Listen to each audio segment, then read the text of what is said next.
अस्सलाम वालेकुम and welcome back to the channel. Students, आज हम पढ़ने वाले हैं स्टेट्स ऑफ मैटर।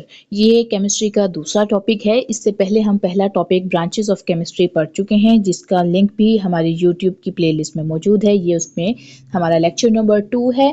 शुरू करते हैं। लिखा हुआ है दिस वर्ल्ड, हम इस लाइन पर हैं, this world is made up of matter and energy. ये दुनिया मैटर और एनर्जी से मिलकर बनी हुई है। Energy is non material in nature. Energy non material है, यानी एनर्जी को हाथ नहीं लगाया जा सकता, देखा नहीं जा सकता आंखों से, ठीक है। Anything other than energy which carries weight and occupies volume is called matter. Energy के अलावा हर वो चीज जिसका वजन हो और जो जगह घेरती है उसे हम मैटर कहते हैं, यानी मादा कहते हैं। वी इनकाउंटर मटीरियल थिंग्स, हम बहुत सारी मटीरियल थिंग्स देख सकते हैं अपनी आंखों से एवरीवेयर, हर अपने इर्द गिर्द, in all sort of different and distinct forms, मुख्तलिफ शक्लों की और मुख्तलिफ हालतों की, ठीक है। यानी कि एनर्जी और मैटर के दरमियान क्या डिफरेंस हुआ कि एनर्जी एक नॉन मटेरियल चीज़ है नेचर के अंदर, जबकि जो हमारे पास मैटर है वो मटेरियल चीज़ है। एनर्जी जो है वो हमें नहीं दिखाई देती है, तो इसलिए वो कोई वेट भी कैरी नहीं कर रही है, जबकि जो हमारी एनर्जी है वो वेट भी कैरी करती है और वॉल्यूम भी ऑक्यूपाई करती है। कहते हैं अ state of matter is one of the many distinct form in which matter can exist.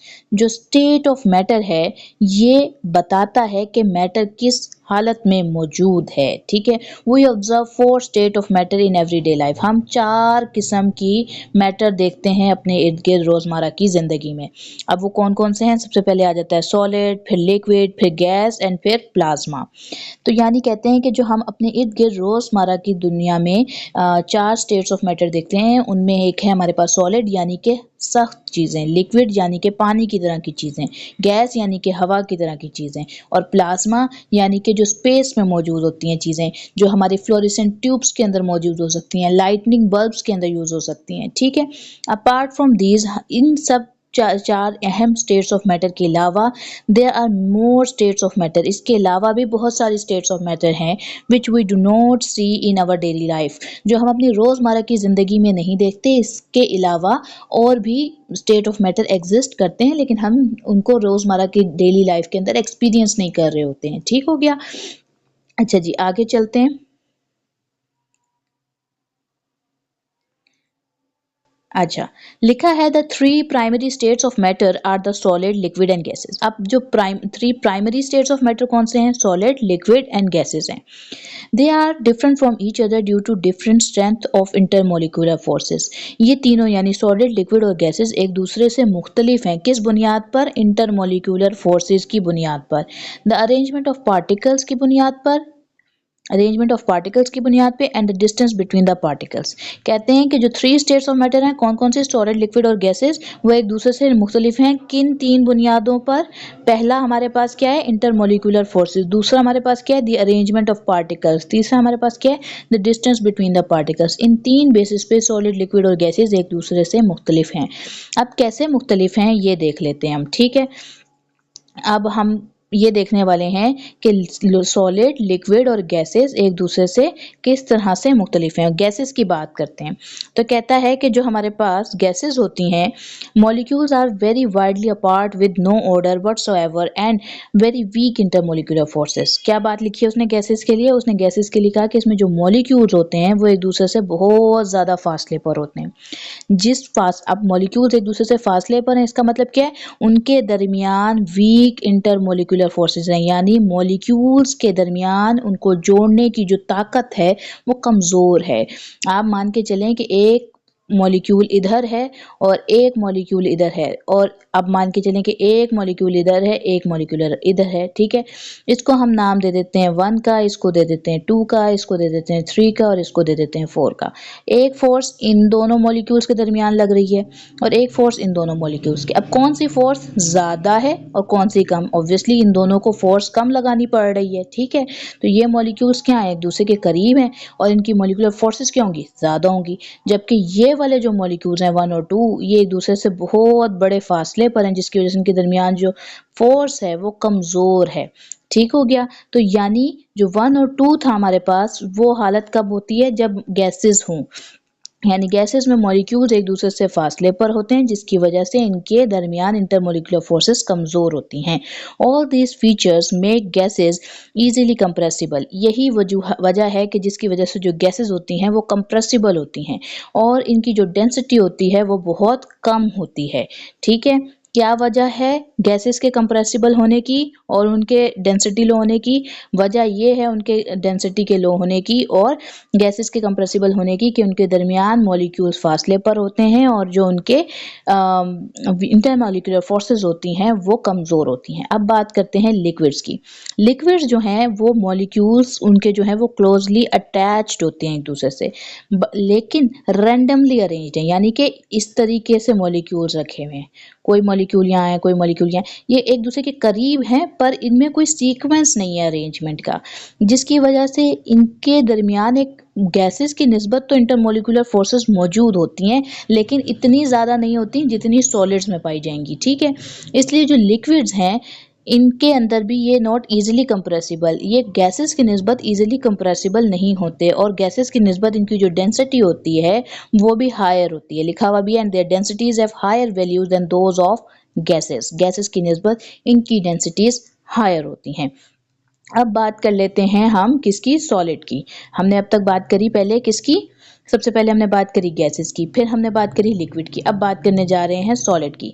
Solid जो है, हमें पता है कोई भी चीज़ जो सॉलिड होती है उसके खास शेप होती है, उसका एक खास वॉल्यूम होता है। ठीक है, और जो पार्टिकल्स हैं ना सॉलिड्स के अंदर, ये एक दूसरे के साथ क्लोजली पैक्ड होते हैं। किस तरीके से होते हैं? इस तरीके से, एक दूसरे के बिल्कुल साथ साथ, रैंडमली अरेंज नहीं होते हैं, ये एक सीक्वेंस के साथ अरेंज होते हैं। इसी वजह से इनके दरमियान जो इंटर एटॉमिक और इंटरमोलिकुलर फोर्स, यानी कि इनके एटम्स के दरमियान भी और इनके मॉलिक्यूल्स के दरमियान भी जो अट्रैक्शंस होती हैं वो बहुत स्ट्रॉन्ग होती हैं। Very strong interatomic and intermolecular attractions पाई जाती हैं इनके दरमियान।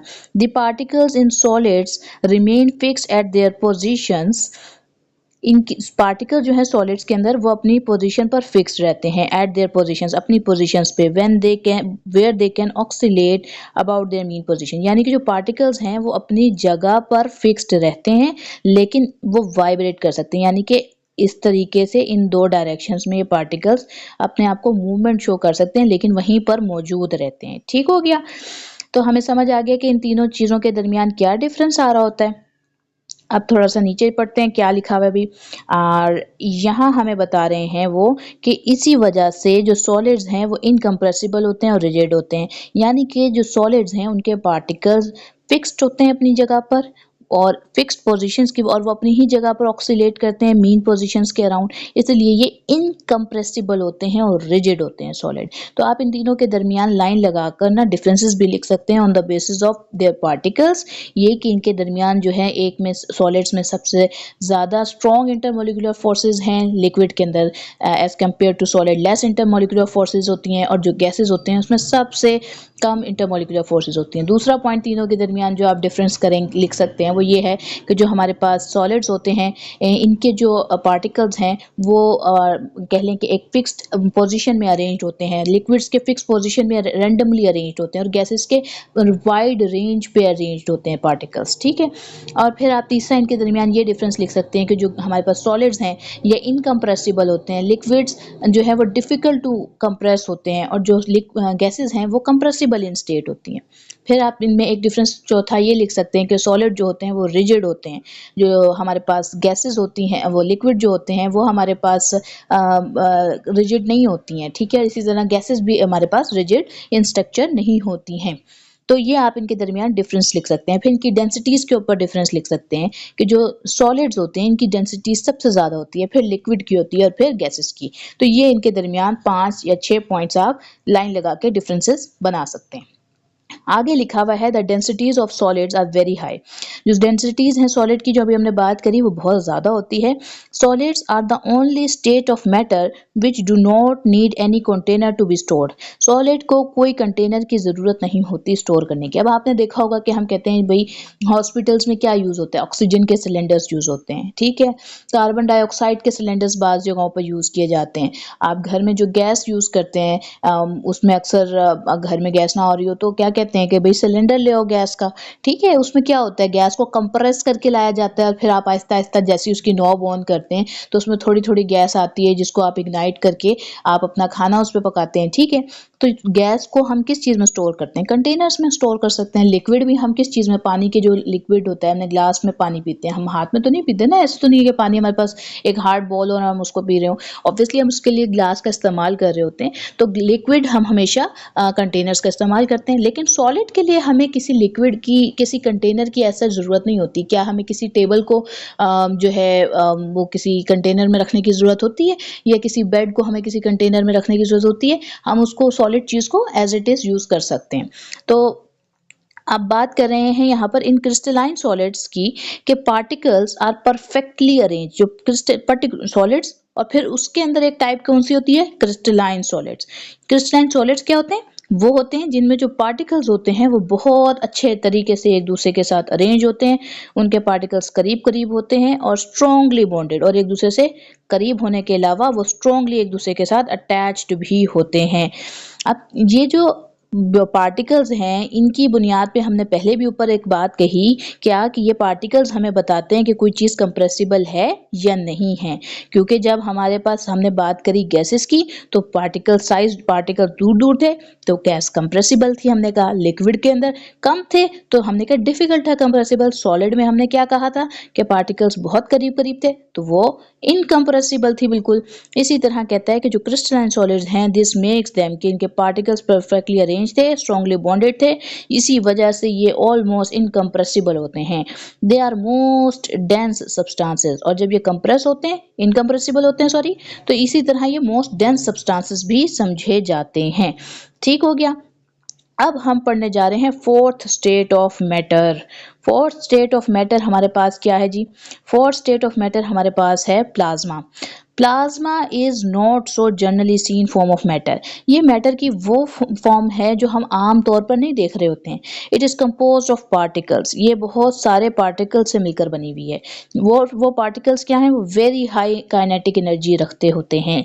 It exist in fluorescent tubes, जो चमकने वाली ट्यूब्स होती है ना, हम देखते हैं अक्सर वो छोटे छोटे बच्चों के आजकल स्टार्स आते हैं जिन्हें धूप में रख दें और फिर हम रात में अगर उनको अंधेरे कमरे में रखें तो फिर वो चमकते हैं। और इसी तरह बहुत सारी ऐसी ट्यूब्स होती हैं जो लाइट के अलावा येलोइश कलर की जो ट्यूब चमक रही होती हैं, वो प्लाज्मा की वजह से होती हैं। ये लाइटनिंग में भी इस्तेमाल होती है, जब हम वेल्डिंग के आर्क्स वगैरह देखते हैं उसमें भी प्लाज्मा का इस्तेमाल होता है। Plasma can be considered as partially, plasma है क्या, ठीक है। हमने ये तो पढ़ लिया कि प्लाज्मा इजीली वो फॉर्म नहीं है मैटर की जो हमें दिखे।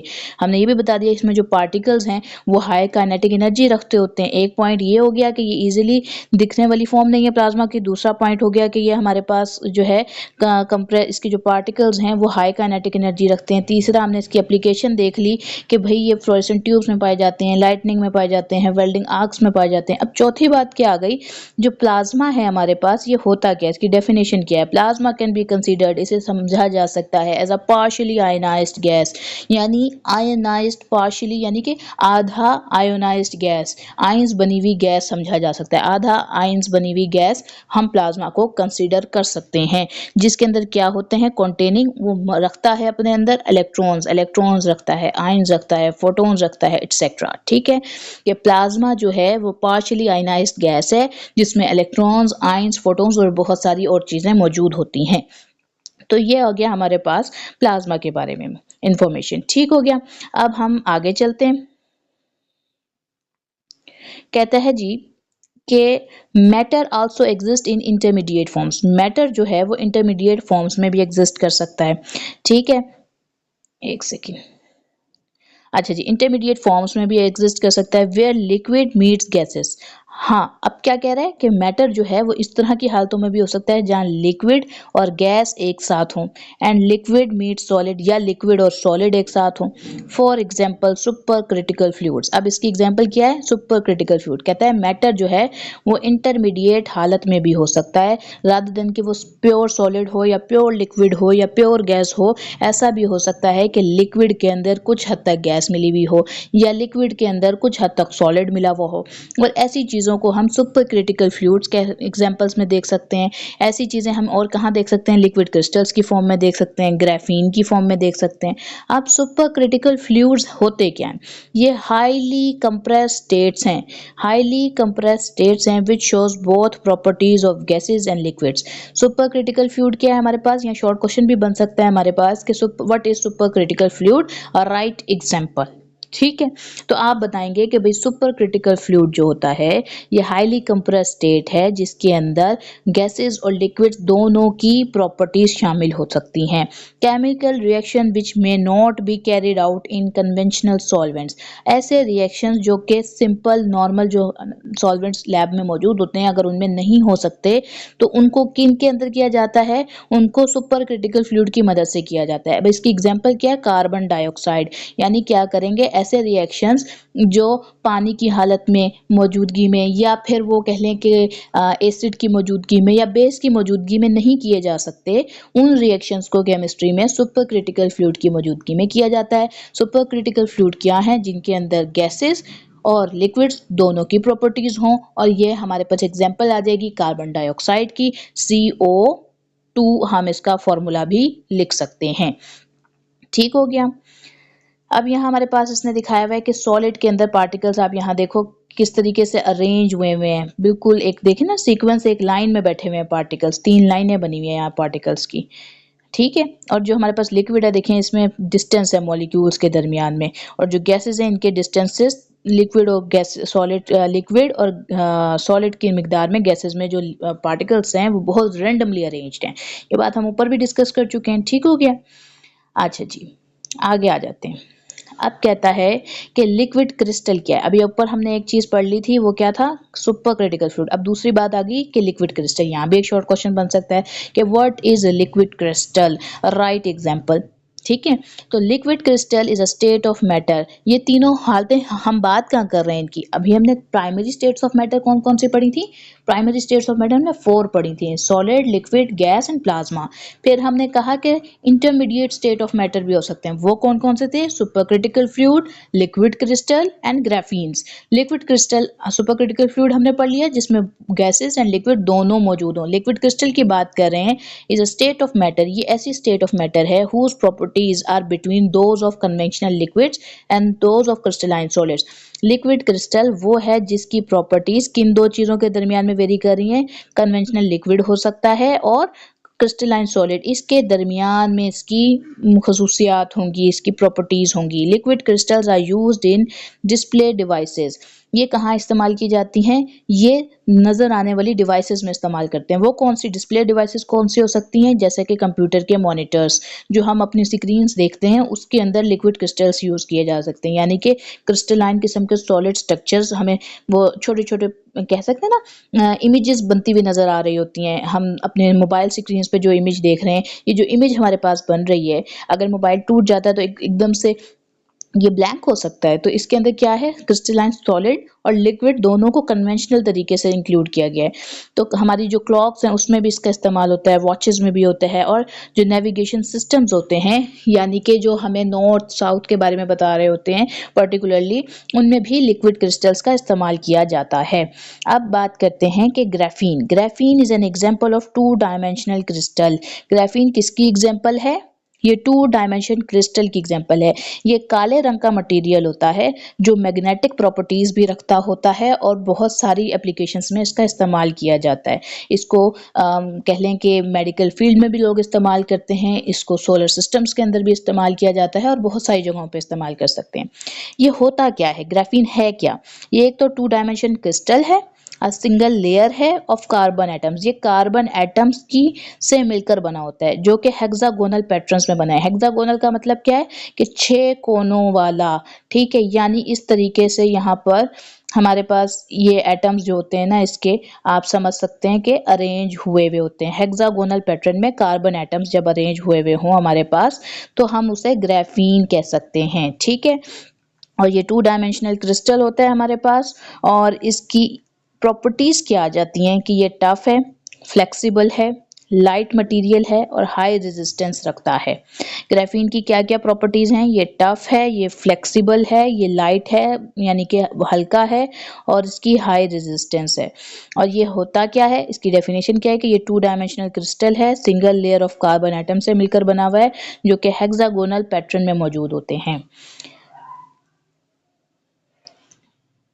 अब आ जाता है कि state of matter that are not commonly encounters are called exotic state of matters. अब वो स्टेट ऑफ मैटर जो हम रोजमर्रा की जिंदगी में नहीं देखते हैं या हमारा उनके साथ कोई रोजमर्रा का इस्तेमाल नहीं है, वो कौन से स्टेट ऑफ मैटर कहलाते हैं? वो एक्सोटिक स्टेट ऑफ मैटर्स कहलाते हैं। इनकी एग्जांपल्स क्या हैं? Dark matter, Bose Einstein condensate, nuclear matter, quantum spin liquid and many others. ये सब एग्जांपल्स हमारे पास आ जाती हैं एक्सोटिक स्टेट ऑफ मैटर्स की। उम्मीद है आज की वीडियो आपको पसंद आई होगी। अगली हम टॉपिक नेक्स्ट उसमें डिस्कस करेंगे। अस्सलाम वालेकुम।